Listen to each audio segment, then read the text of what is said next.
அனைவருக்கும் வணக்கம். இன்னைக்கு பிப்ரவரி 4, 2025 செவ்வாய்க்கிழமை. தினமணியில் இருக்கிற முக்கியமான நியூஸஸ் என்னென்னு பார்ப்போம்.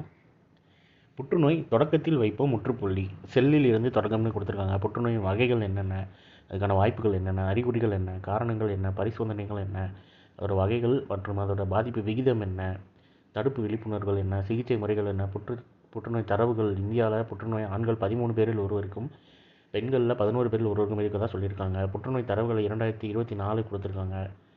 இதை பற்றி பார்த்துக்கோங்க. ஒரு அவேர்னஸ் மாதிரி பார்த்து வச்சுக்கிறது நல்லது.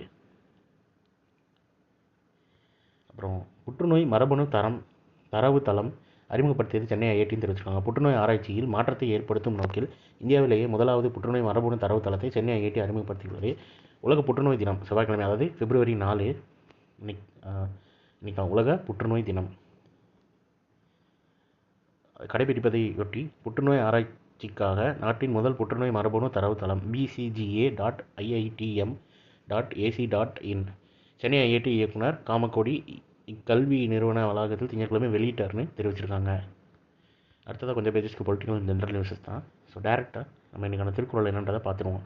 எதிர்தா காக்கும் அறிவினார் கிள்ளை அதிர வருவதோ நோய் வரப்போவதை முன்னதே அறிந்து காத்துக்கொள்ள வல்ல அறிவுடையவருக்கு அவர் நடுங்கும்படியாக வரக்கூடிய துன்பம் ஒன்றும் இல்லை அப்படின்னு அறிவுடைமைன்ற அதிகாரத்தில் திருவள்ளுவர் தெரிவிச்சிருக்காரு. அடுத்ததாக டாடா ஸ்டீல் செஸ் காம்படிஷனில் பிரக்யானந்தா முதல் முறையாக சாம்பியன்னு தெரிவிச்சிருக்காங்க. குகேஷை டைபேக்கரில் வீழ்த்தினார்னு தெரிவிச்சிருக்காங்க. நெதர்லாந்தில் நடைபெற்ற 87வது டாடா ஸ்டீல் மாஸ்டர்ஸ் செஸ் போட்டியில் இந்தியாவின் பிரக்யானந்தா சக இந்தியரும் நடப்பு உலக சாம்பியனுமான குகேஷை டைபிரேக்கரில் வீழ்த்தி சாம்பியன் பட்டம் வென்றார்னு தெரிவிச்சிருக்காங்க. அண்ட் இவருக்கு இது முதல் முறை சாம்பியன்னு சொல்லியிருக்காங்க இந்த டாடா ஸ்டீல் செஸ் காம்படிஷனில். ஸோ இன்றைக்கான இம்பார்ட்டன்ட் நியூஸில் இன்னும் ஒன்று இருக்குது. இந்திய வம்சாவளி அமெரிக்க பாடகி சந்திரிகாவுக்கு கிராமி விருதுன்னு தெரிவிச்சிருக்காங்க. சென்னை பூர்வீகமாக கொண்ட அமெரிக்க பாடகியும் தொழிலதிபருமான சந்திரிகா கிருஷ்ணமூர்த்தி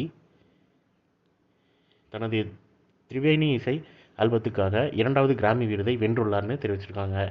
உலக இசைக்கலைஞர்களை கௌரவிக்க ரெக்கார்டிங் அகாடமி அமைப்பால் நடத்தப்பட்ட 67வது கிராமி விருதுகள் வழங்கும் விழா அமெரிக்காவின் லாஸ் ஏஞ்சல்ஸ் நகரில் ஞாயிற்றுக்கிழமை இரவு நடைபெற்றது. இதில் சிறந்த நவீன கால இசை ஆல்பம் பிரிவில் திரிவேணி இசை ஆல்பத்துக்காக பாடகி சந்திரிகா கிருஷ்ணமூர்த்தி டாண்டன் வென்றார். இது இவரது 2வது கிராமி விருதுகள் என குறிப்பிடத்தக்கதுன்னு தெரிவிச்சிருக்காங்க.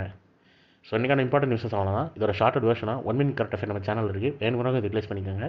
மேலும் இன்னும் நியூஸ் வீடியோவில் சந்திப்போம். தேங்க்யூ.